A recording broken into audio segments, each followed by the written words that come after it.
오늘 말씀의 제목을 잘 생각해 보시면 좋을 것 같습니다. 누가 병든 자인가입니다.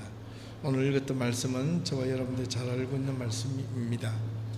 오늘날과 같이 21세기 살아가는 이 세상이 그 어느 시대보다 화려한 문화와 기술 문명이 발달된 그런 사회 속에서 살아가고 있습니다.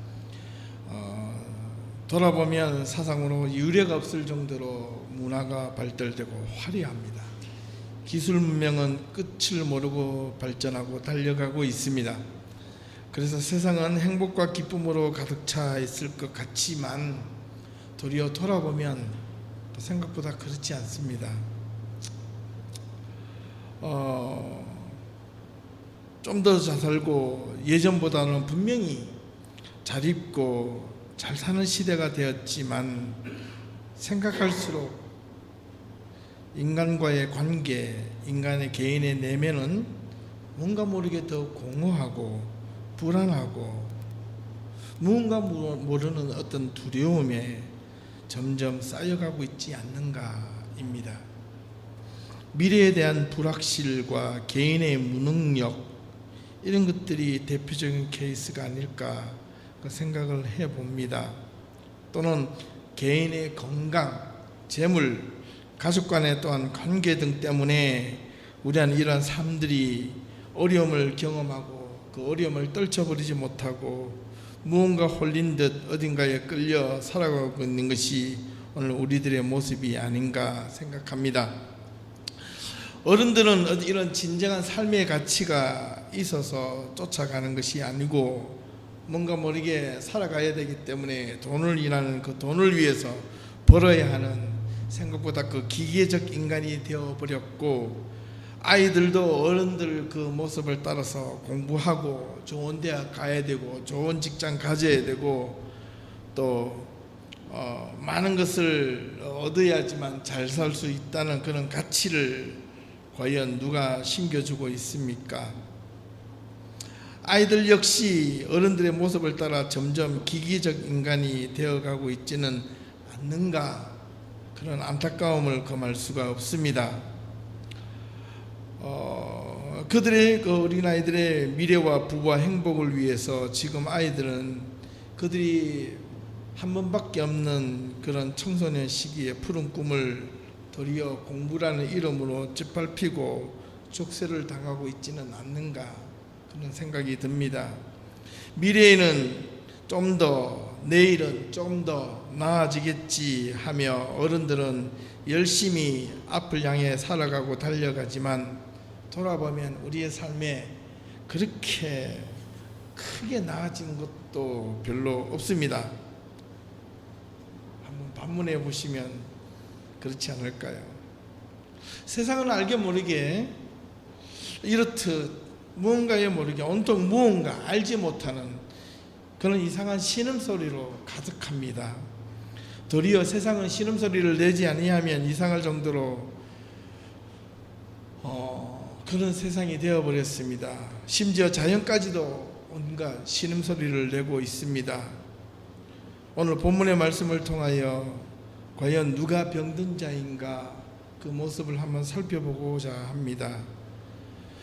오늘 우리가 읽었던 말씀을 다시 한번 읽어보겠습니다. 예수께서 대답하여 이르시되 건강한 자에게는 의사가 쓸데없고 병든 자에게라야 쓸데있나니 내가 의인을 부르러 온 것이 아니라 죄인을 불러 회개시키러 왔노라, 이렇게 말씀하셨습니다.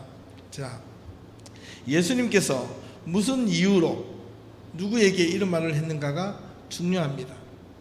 이 말의 본래의 의도를 이해하기 위해서는 우리가 읽지는 않았지만 앞선 27절에 있는 내용부터 읽어야 정확한 이해를 가질 수 있습니다. 앞을 보시면 됩니다. 27절부터 다시 제가 읽어보겠습니다. 예수께서 나가사 레위라 하는 세리가 세관에 앉아있는 것을 보시고 나를 따르라 하시니 그가 모든 것을 버리고 일어나 따르니라. 레위가 예수를 위하여 자기 집에서 큰 잔치를 하니 세리와 다른 사람이 많이 함께 앉아 있는지라. 바리새인과 그들의 서기관들이 그 제자들을 비방하여 이르되 너희가 어찌하여 세리와 죄인들과 함께 먹고 마시느냐, 이렇게 비방하였습니다. 자, 여기서 예수님께서 오늘 반문하시는 이 본문 말씀 속에서 의도하신 의도가 분명히 나타나는데, 먼저 레위의 행동에 주목을 해봅니다. 레위의 직업은 세리입니다. 이 세리는 당시 이스라엘 사회에서는 부패와 부정의 대명사로 불리울 만큼, 또는 매국노로 불리울 만큼 이스라엘 백성들에게 원망과 미움과 시기의 대상이 되었습니다. 이 세리들은 대부분 당시 로마 제국에게 이스라엘 백성들의 그 세금을 받아서 바쳐야 하는 직업입니다. 그들은 이스라엘 백성들에게 어떻게 비추어졌느냐면, 마치 우리나라가 일본에 속국되었을 때 독립운동을 하면 애국자가 되지만, 이 일본을 위해서 한국인이지만은 일본 순사들이 있었죠. 그런 사람들을 볼 때마다 이 한국 사람들은 저 사람을 매국노라고 본 거예요. 마치 이 세리가 유대 사회 속에서 그 당시 그런 사람들의 유형으로 비춰졌던 겁니다. 자, 로마 제국 당시의 대부분의 세리들은 사실은 누구였느냐? 세리의 직업은 원래 로마 시민들만 가질 수 있습니다. 그런데 이 로마 시민들은 세리로서 직업을 갖고 있으면서 나라를 정복하고 속국에 파견을 받습니다. 파견을 받아서 그들이 일일이 세금을 거두러 돌아다니는 것이 아니라 그 속국에 있는 주민들에게, 자기들에게 잘 아부하고 권력에 아첨할 수 있는 사람들을 뽑아서 고용해서 그 이스라엘 백성들의 세금을 대신 거두게 하거나 통행세를 거두게 했던 자들이 바로 유대인 세리들이었습니다. 복음서에 나오는 세리들은 로마 세리들에 의해서 고용된 유대인 세리를 의미합니다. 로마 정부가 거두어 들였던 세금은 다양했습니다.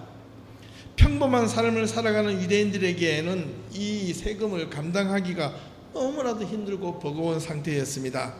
그 가운데서도 가장 큰 세금은 인두세입니다. 사람의 머리 따라 세금을 내야 하는 것. 이 사람이 살아있을 때까지 내야 하는 세금인데, 남자는 14세 이상, 여자는 12세 이상의 모든 여자들에게 부과되는 세금입니다. 이 숨쉬고 사는 것도 세금을 내야 돼요. 근데 죽으면 죽어야 되는 세금도 내야 돼요. 별의별 세금이 다 있습니다. 또한 토지세가 있는데, 이 토지세는 로마 관리인들이 직접 거두기 때문에 지금 유대인들 세리와는 거리가 멀었습니다. 무엇보다도 이 인두세보다도 더 문제가 되는 것은 바로 통행세라는 겁니다. 이 통행세는 복잡하게 지나가는 거리 중심에 자리 잡고 앉아서 지나가는 사람들마다 걸리면 통행세, 즉 물건 통과세 같은 것들을 많이 받아서 적당히 로마 세금 관리자에게 바치고 나머지는 뒤로 착복하는 그런 형태가 비일비재했습니다. 오늘 본문 레위라 하는 이 세리가 세관에 앉아서 행했던 모습이 바로 이것이었습니다. 그래서 세리들은 종종 지나치게 세금을 많이 물어서 붙여서 지역 유대민들에게 원성과 미움을 산 것은 당연할 뿐만 아니라 그들의 주머니는 점점 채워져만 갔습니다. 비록 욕을 얻어먹고 살았을 망정 배고픔은 없었고 오히려 종종 더 큰 부자가 되기도 했습니다. 이와는 반대로 특히 당시 종교 지도자들, 특히 바리새인들과 서기관들에게도 이 세리는 죄인으로 취급을 받고 버림을 받았습니다. 종교적으로 타락한 자로 지목이 되었고 용서받지 못할 자, 죄인 중에 하나로 단죄되었습니다. 그래서 이들 세리들은 이렇든 저렇든 이런 경우에서도 모두 버림을 받아야 하는 신세가 되어야 되기 때문에 그들이 의지하고 살 것은 오로지 무엇이었을까요? 돈. 그죠? 돈밖에 없는 거예요. 오직 돈뿐이었습니다. 그래서 그들의 신앙도 점점 멀어져만 갔고 같은 동족들에게도 버림을 받아야 했기 때문에 이왕 버림을 받을 바에야, 손가락질을 받을 바에야 그들이 의지하고 집착할 수밖에 없게 된 것은 바로 돈입니다. 화려하게 세금을 붙여서 착복을 하는 것입니다. 그들에게는 돈과 부가 그들의 삶의 유일한 낙이었고 그들의 친구였고 삶이었고 그들에게 위로자였습니다. 아무도 그의 곁에는 진정한 친구나 위로자가 없었습니다. 그들에게는 진정한 친구가 없었고 위로자도 없었고 나아가서 종교적으로 사죄함을 받을 수 있는 길도 막혀버렸던 자들이 바로 세리였습니다. 그들과 함께 예배도 가까이 하지 않았기 때문입니다.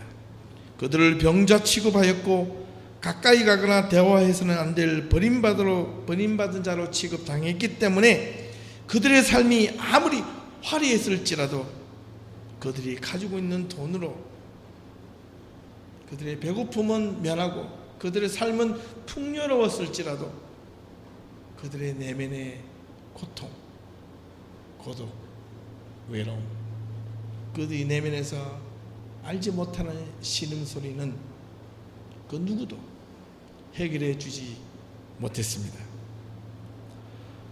이 모습을 보며 오늘 우리들의 신앙의 모습을 돌아봅니다. 오늘 우리들의 모습을 돌아보며 혹시나 이 세리와 같은 모습이 나의 모습이 아닌가. 내가 가정에서, 직장에서, 주변의 친구로부터 위로받을 자가 없고 도움을 받을 자가 없고, 그래서 내가 오직 의지하고 기대하고 바라볼 것은 돈만 있으면 사람이 나를 무시하지 않겠지. 내가 뭔가 있으면, 쥐어지는 것이 있으면 내가 좀 나아지겠지. 다른 사람들한테 인정받겠지. 이것은 세리와 같은 모습이 아닐 수가 없습니다. 주변에 사람은 많아도 우리의 삶이 그래도 예전보다 풍부한 듯 보여지지만 진정한 친구나 위로자가 하나 없는 시대에 살고 있는 것이 오늘 우리의 모습이 아닙니까? 여러분 마음속에, 여러분 주변에 진정한 친구, 진정한 위로자가 있습니까? 이 세리 레위는 그것이 없었어요. 자기의 사정과 형편을 마음을 다해서 이해해 줄 사람이 없었어요. 그래서 그가 의지할 수밖에 없던 것은 눈에 보이는 돈밖에 없었던 거예요. 이런 동족들에게 멸시를 당했던 세리들이 예수를 만났습니다. 예수님께서 그를 보시고 딱 한마디 말씀만 하셨습니다. 나를 따르라. 이 한마디의 말씀이 세리 레위는 모든 것을 버리고 일어나 따르기 시작했다고 기록하고 있습니다. 와우. 나를 따르라, 그 의미에는 무엇이 있을까요? 레위는 무엇 때문에 나를 따르라는 그 한마디에 그가 자신의 모든 것을 버리고 예수를 따를 수 있었을까? 그 한마디가 도대체 레위에게 어떻게 다가갔기 때문에 그 자신의 모든 것을 분도처럼 버리고 예수를 따를 수 있었을까? 왜 그랬을까? 무엇 때문에 자신의 자리를 박차고 예수를 따라 나설 수 있는 용기는 도대체 무엇이었을까? 그리고 레위는 예수를 따라 나섰던 이유는 바로 자기 내면에 자기도 모르는 자기 안에 신음하는 그 소리를 예수가 들어 응답했기 때문에 그렇습니다. 아무도 함께 하지 않는 그 세리 레위에게 나를 따르라는 그 한마디에 내가 너와 함께 하겠다, 그 말이었습니다. 진정한 신앙, 진정한 믿음, 진정한 공동체는 말 한마디에 끝이 납니다.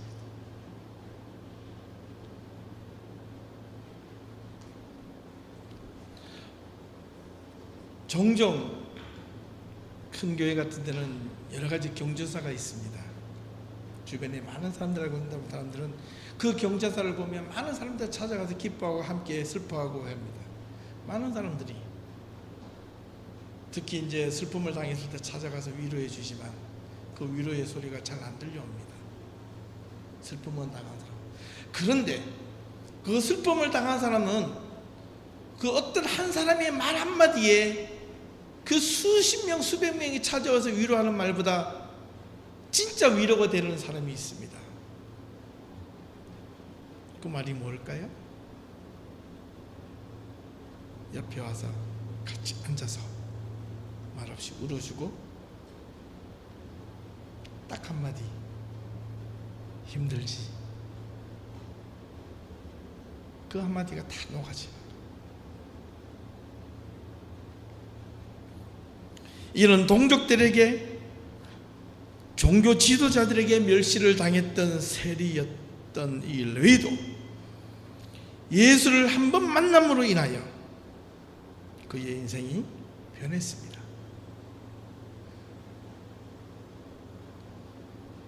그에게 예수께서 나를 따르라는 그 한마디가, 예수는 세리 자신조차도 몰랐던 자신의 마음을 읽어준 겁니다. 외로움을 읽어주었고 자신 내면 속에서 신음하는 소리를 읽어주었고, 그는 계속해서 내면의 신음소리를 누군가에게 내뱉고 있었는데 아무도 들어주지 않았던 그 소리를 예수는 듣고 나를 따르라. 여러분, 진정한 그리스도인은 예수님의 한마디에 여러분 가진 것을 내려놓고 따를 수 있는 사람이 진짜 그리스도인입니다. 그리고 레위는 예수를 앞질러 달려갑니다. 자기 집으로 예수님을 모시기 위하여 자기 집에서 큰 잔치를 벌입니다. 거기에 세리와 자기와 비슷한 사람들과 함께 모이고 다른 사람들과 함께 모여서 함께 앉아서 먹고 마시는 축제를 벌입니다. 그 축제를 바리새인들과 서기관들이 바라봅니다. 그 바라보면서 한 말이, 참으로 너희들이 위로를 받구나가 아니라 비방합니다. 비난합니다. 정죄합니다. 무엇이라고? 너희가 어찌하여 세리와 죄인들과 함께 먹고 마시느냐라고 예수님의 제자들을 향하여 독설을 퍼붓습니다. 이 소리를 들었던 예수님은 마음은 어떠했을까요? 너희가 어찌하여 세리와 죄인들과 함께 먹고 마시느냐, 이 말을 다르게 해석하면 지금 너희들이 제정신이냐? 지금 너희들이 우리의 율법도 모르고 행동을 하고 있느냐? 너희가 세리와 죄인들과 함께 먹거나 마시거나 함께하면 어떻게 되는지 모르느냐라고 반문하는 겁니다. 지금. 이 이야기를 들었던 예수님께서 바리새인들과 서기관들에게 말씀하신 내용이 바로 오늘의 본문 내용입니다. 건강한 자에게는 의사가 쓸데없고 병든 자에게라야 쓸데있나니 내가 의인을 부르러 온 것이 아니요 죄인을 불러 회개시키러 왔노라 말씀하십니다. 겉보기에 가만히 보면 여러분, 이 예수님께서 세리와 죄인들을 향하여 하신 말씀인 것처럼 진짜 병든 자가 누구냐, 죄인을 누구냐라고 했을 때 우리가 겉보기에는 세리와 죄인들인 것처럼 보여지지만 이 말씀을 곰곰이 역설적으로 해석해보고 생각을 해보면 예수님은 과연 진짜 누구를 향하여 던지고 계신 말씀입니까? 전혀 다른 방향을 갖고 계심을 알아차릴 수가 있습니다.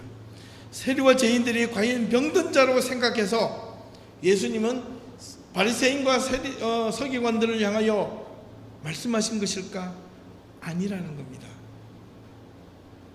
아니면 바리새인과 서기관들을 향하여 하신 말씀입니까? 네, 상당히 역설적인 선포임에는 틀림이 없습니다. 그렇다면 누가 진짜로 병든 자인가? 여러분, 누가 진짜 병든 자입니까? 세리와 죄인입니까? 바리새인과 서기관들입니까?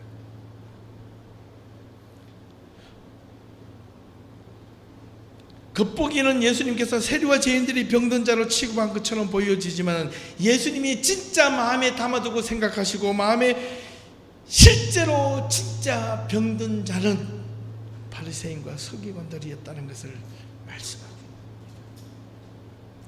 그들의 교만의 병, 내적 불신의 병, 오만의 병, 편견과 판단의 병, 그들의 신앙에 잘못된 온갖 병들이 그들이 점점 심각한 중병에 걸려 있는지도 모르고 그들 내면 속에서 신음하는 본질의 소리를 듣지 못하고 현실의 권력과 부와 명예에 집착해 있는 그들의 심각한 병을 예수님은 진단하신 것입니다.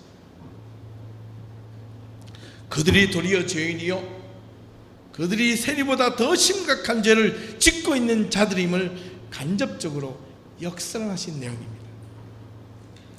오늘 우리 안에 이런 우리가 알지 못하는 우리 안에도 온갖 불신의 병과 내적인 마음의 병을 안고 신음하고 있으면서도 그 신음 소리를 듣지 못하면 자칫 우리도 바리새인과 서기관과 같은 신앙생활을 할 수가 있습니다. 돌아봅니다. 제 자신의 신앙도 돌아봅니다. 우리의 신앙을 돌아보십시다. 우리의 신앙에, 우리의 믿음에 내가 모르는 병에 걸려있지 않는가. 제가 아내 때문에 암이라는 것에 대해서 공부를 제가 몇 년 동안 다시 알게 됐습니다. 공부도 했고 하루에 사람 몸에는 암세포가 수천 개 수만 개가 생겼다가 죽습니다. 근데 진짜 암이 걸리면 그게 진단을 받기까지 최소한 10년의 시간이 걸립니다. 짧게는 몇 년 안에도 걸릴 수 있지만 잠복의 잠복을 거쳐서 사람의 몸을 야금 갉아먹습니다. 건강한 사람도 어느 한순간에 병이 중병이 되어 도저히 고치지 못할 병까지 왔을 때에는 그 병의 진척이 최소한 몇 년, 3년, 5년, 10년 이상의 병을 안고 있었는데 그걸 모를 따름입니다.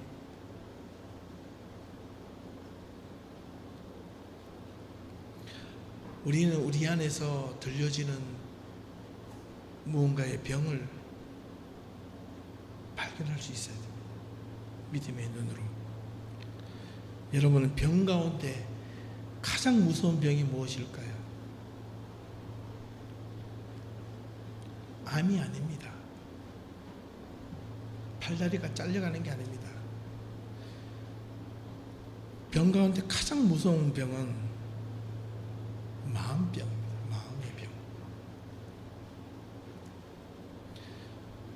마음의 병 가운데 또 가장 무서운 병은 바로 불신의 병입니다. 불신의 병.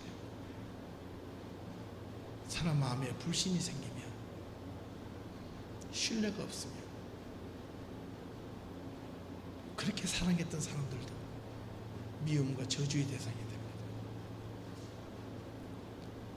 그 사람을 향하여 신뢰가 있고 믿음이 있으면 아무리 나를 박해하고 나를 핍박할지라도 그 사람을 사랑하게 되어 있습니다.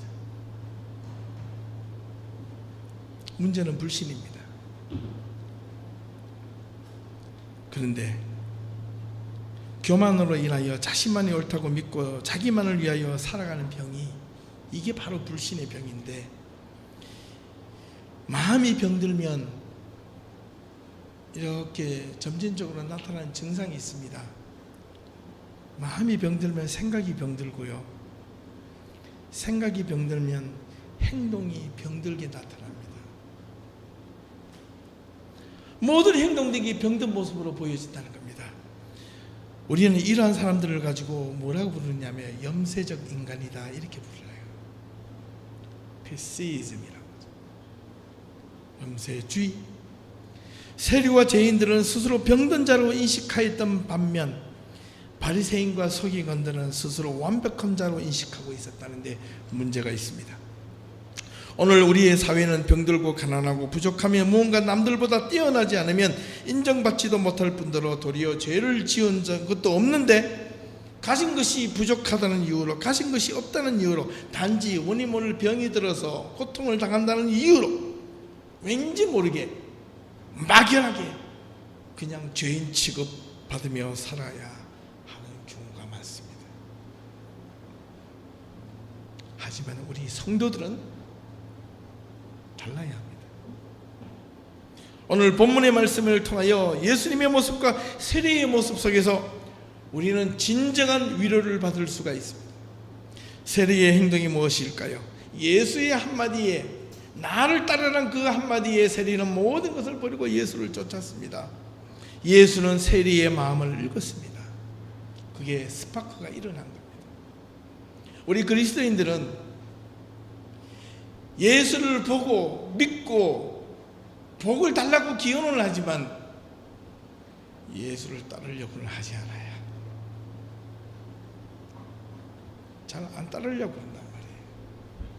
오늘 현대 크리스찬들의 가장 큰 문제는 예수를 몰랐어도 아니고 믿지 않았어도 아니고 예수가 누구인지 배우지 못했어가 아니라 다 알아요. 너무나 많이 알아요. 지식적으로 머리가 너무 커졌는데 뭐가 안 돼?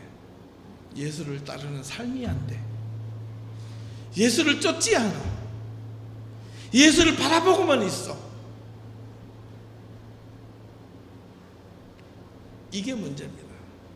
사랑하는 우리 예담교회 성도들은 예수를 바라만 보지 말고 이 세리 레위처럼 나를 따르란 그 한마디에 여러분의 가슴을 치는 그 한마디가 될 수 있기를 바랍니다. 그 한마디에 여러분 삶이 바뀌어지기를 바랍니다.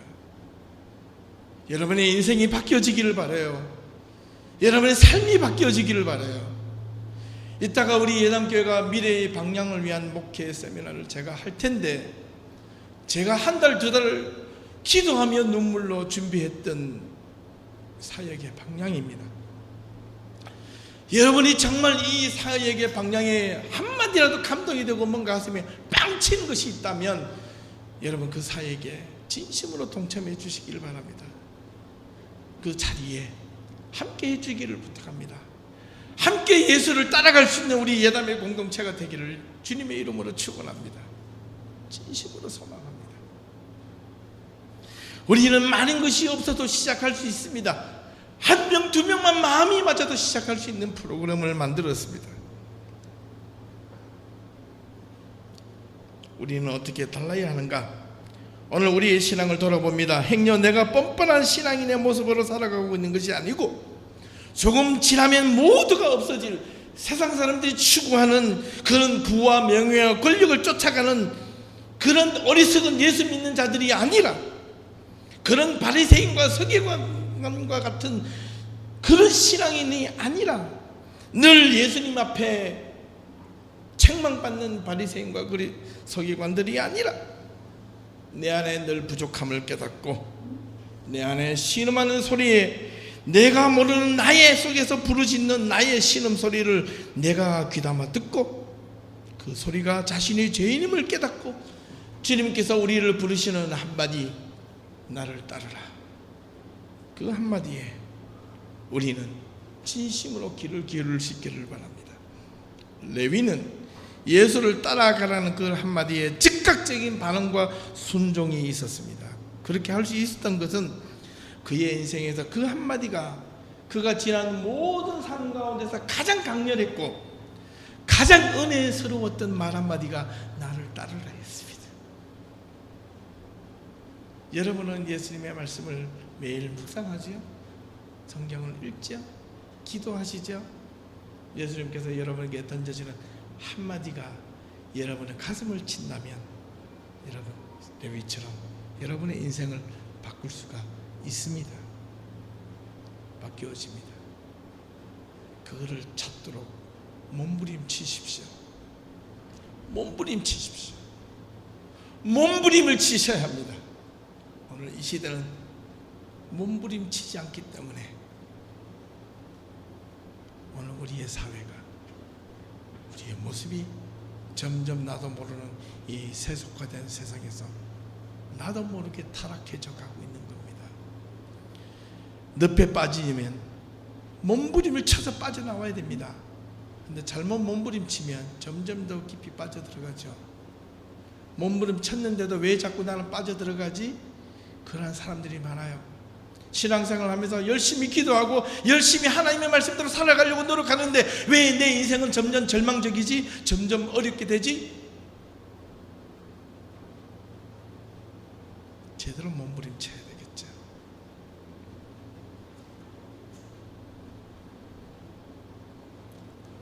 이 세리의 인생에 모든 가치와 사고가 전환이 되었고 그의 남은 인생은 이전에 추구하며 살았던 그런 거짓과 부와 명예가 자신의 내적 행복과 진정한 삶을 가져다 주지 못한 것을 알았기 때문에 그 세리라는 짭짤한 직업도 돈도 명예도 부도 다 내려놓고 예수를 따랐습니다. 여기서 잠깐 한번 생각해 보십시오. 예수가 어떤 모습으로 그에게 비춰졌을까요? 처음에 나를 따르라는 그 마디에 예수가 어떤 권력자의 옷을 입고 뒤에 군사들을 확 거느리고 지나가면서 나를 따르라 이렇게 했을까요? 예수는 그 어떤 사람들보다 옷도 허름하고 남루한 옷을 입고 있었습니다. 그의 삶의 백그라운드도 목수밖에 없었습니다. 교육을 제대로 받지도 못했습니다. 저 갈릴리 촌뜨기에 사투리를 쓰는 이상한 사람이 나를 따르라 했을 때 레위가 참 레위도 대단한 사람입니다. 우리는 주로 누구를 보고 무엇을 따라가려고 합니까? 내가 누구를 따라가려고 하면 샘플이 되는 사람을 보고 따라가려고 하는데 그 샘플이 무엇이 되기를 원합니까?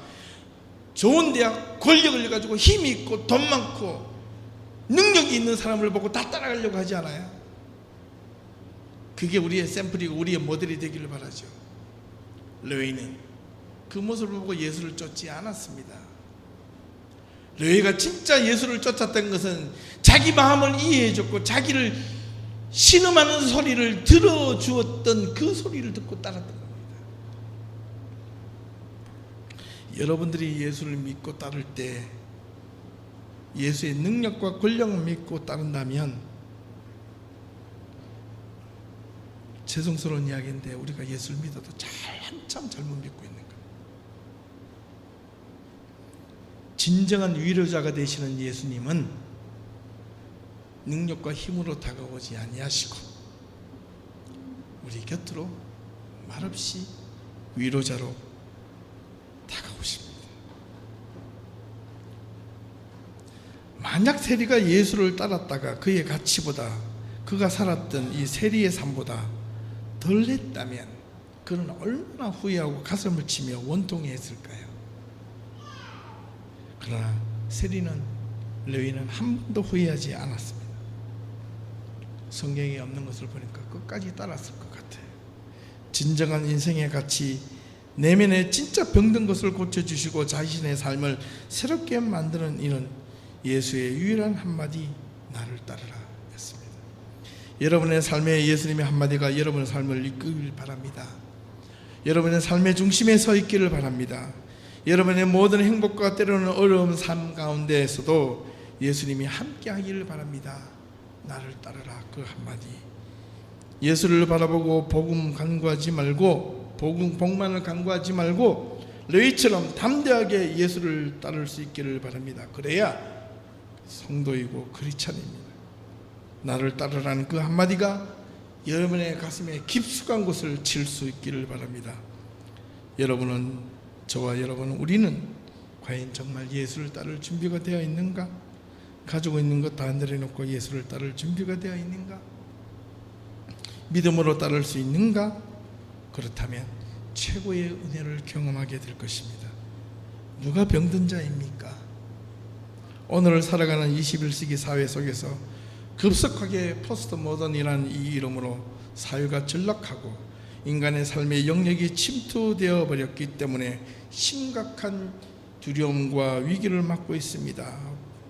삶은 잘 살게 됐는데 그냥 불안합니다. 문을 잠그고 잤는데도 또 확인하고 또 확인합니다.